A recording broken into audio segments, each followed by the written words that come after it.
Okay, so today I'm going to be doing part 2 of heating and ventilation and how to troubleshoot it. The first part was on the outside of the car.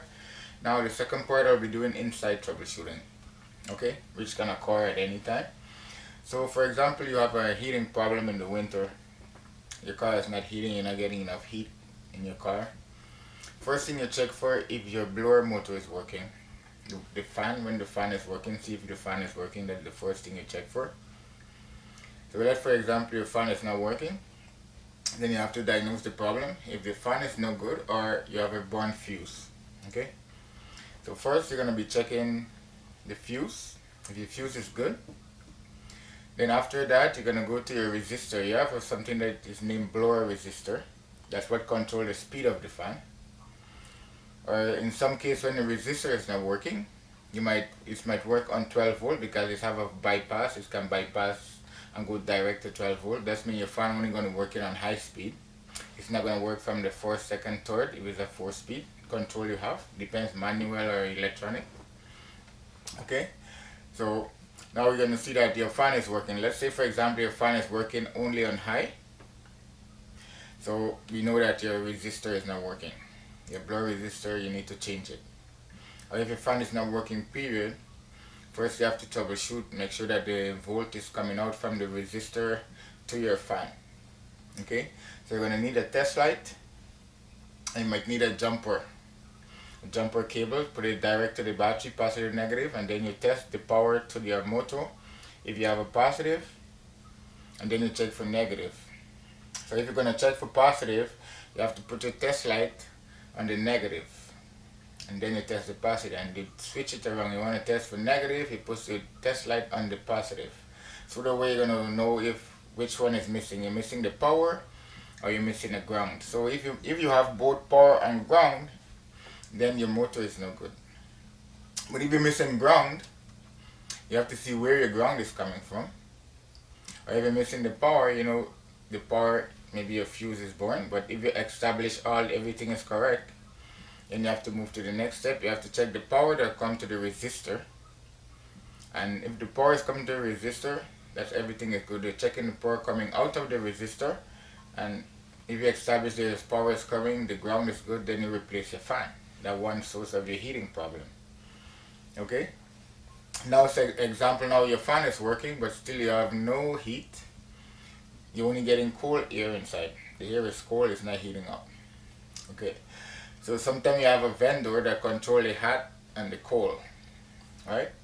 So sometimes before we get to that, we have to check the first diagnostic for that situation. You have to go outside of the car, you open the hood, and there's two hoses that's going to the heater core, okay? One hose is taking in the hot water, and the next hose is the return hose back to the engine. So it's always a cycle. Hot water coming, and when the water go through the fan, it's cool down a little bit, so the water rotates, so it's always bringing in hot water to keep you a steady heat in the car, okay? So you're gonna test the hose outside. There's two hoses, one for in and one is intake, one is outlet. So you're gonna put your hand on both hoses to check the temperature of the hose, okay?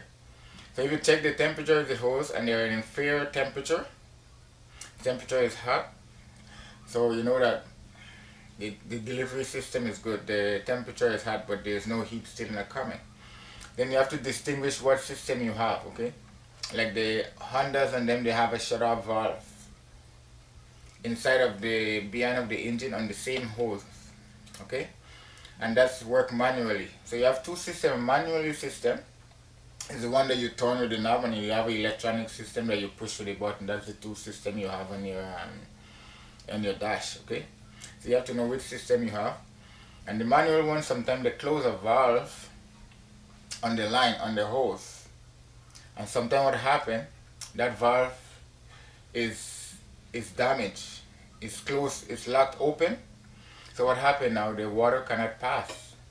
You're getting heat from the hose, but now it cannot let the hot water into the heater core. So what happened, you cannot get heat. So now you have to check that valve. You have to check behind the valve if it's hot, the hose is hot there, and then if the hose is not hot, you know your valve is the problem. You have to change that valve. So for example, now you have the heat is there, the valve is good, then you have to go in the car and you have to check the door. They do the blending of hot and cold, you know.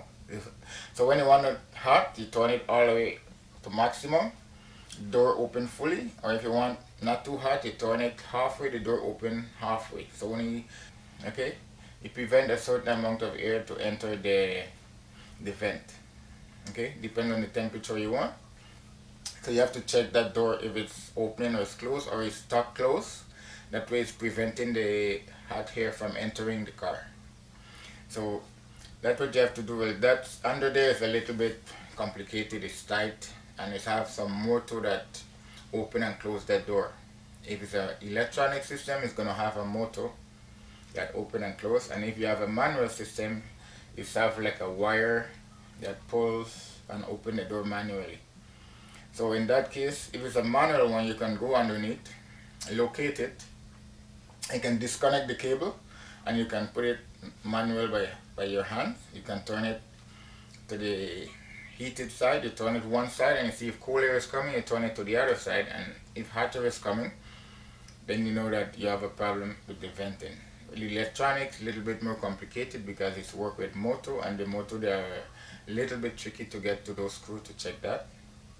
Okay, so maybe you cannot do that at home. Maybe you have to take it to a garage or a professional person to fix that for you. Or sometimes you have to replace the whole console that control the vent, because sometimes the door broke inside because there is plastic and it's work on gear. Sometimes the gear is worn out or something like that and it's stuck open, you know. And there's the next situation you can have with that is sometimes you only have heat on your foot and you doesn't have heat on the defrost, or you have heat on the defrost but it doesn't come to the vent for your face or to your feet. So what happened in that situation, you have the same problem with your vent door has been stuck, and whichever one is stuck on, that's where it's stuck, so it's cannot remove. So you can manually try to do it manually, or if it's an internal problem, then you have to dismantle the dash and take out the whole console and try to replace the piece that is broken inside. Okay, so that's the way to diagnose your heating system and your ventilation system in your car. Safe driving. Subscribe to my channel for more interesting video.